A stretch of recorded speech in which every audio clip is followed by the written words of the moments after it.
Hey everyone, and welcome back to English Up, your weekly dose of English learning motivation and practical tips. That's right, Chloe. We're here to help you level up your English skills, one episode at a time. And today's topic is something we think everyone can relate to, especially when learning a new language. It's all about perseverance. Exactly. We're diving into the idea that nothing worth having comes easy, no pain, no growth. Get ready to explore why we sometimes give up too soon and how even the smallest efforts can lead to real progress. So grab your headphones, settle in, and let's get started. So Alex, why do you think so many people abandon their goals, especially when it comes to something challenging, like learning English? That's a great question, Chloe. I think there are several reasons. Unrealistic expectations. First off, people often set unrealistic expectations.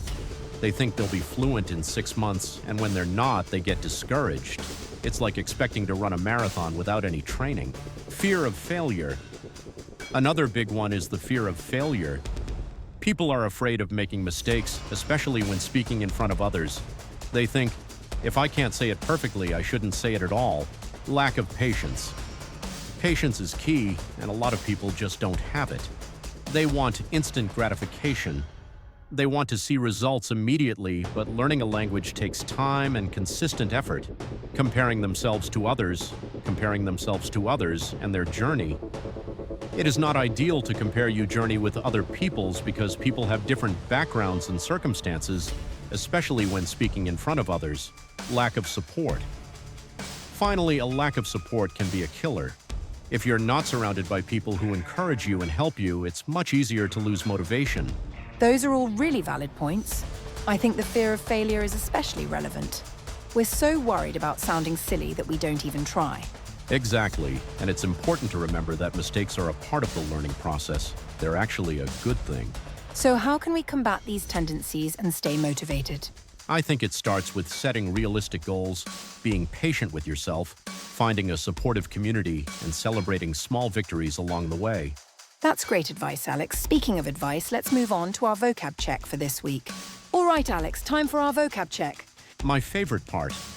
This week, we've picked 6 words and phrases that came up in our discussion about perseverance. Let's dive in. Number 1 is perseverance. Alex, what does it mean?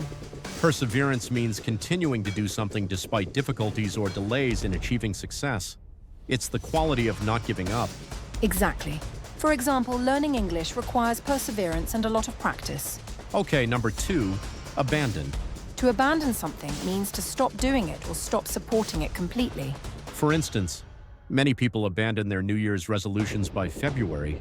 Word number 3, instant gratification. This refers to the desire to experience pleasure or fulfillment without delay or effort.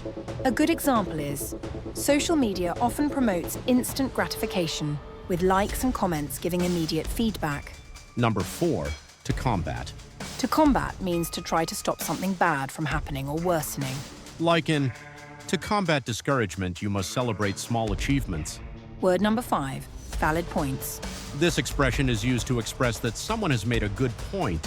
For example, you have valid points in your analysis. I did not think about it. Okay, number 6, come up.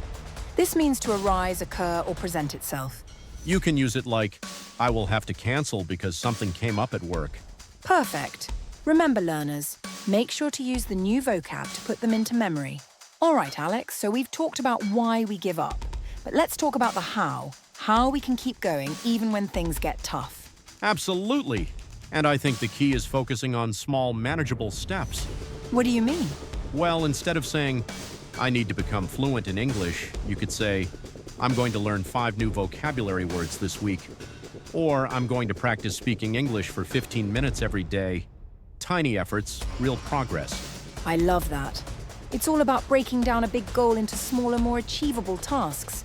It's more digestible.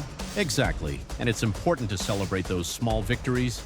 Each new word you learn, each conversation you have is a step forward. Acknowledge that and be proud of yourself. Absolutely. And it's important to remember that struggle is part of the process. Definitely. If it's hard, you're probably growing. Think of it like lifting weights. You don't get stronger by lifting easy weights. You have to push yourself to lift heavier ones, even if it's uncomfortable. So, Embrace the challenge. See the difficulty as a sign that you're pushing yourself outside of your comfort zone and expanding your skills. And remember, you're not alone in this. Every English learner faces challenges, but with perseverance, a positive attitude, and a focus on small, consistent efforts, you can achieve your goals. Love it, Alex. It is also very rewarding once you achieve them and look back. Okay, Chloe, let's give our listeners the Cliff Notes version of this episode.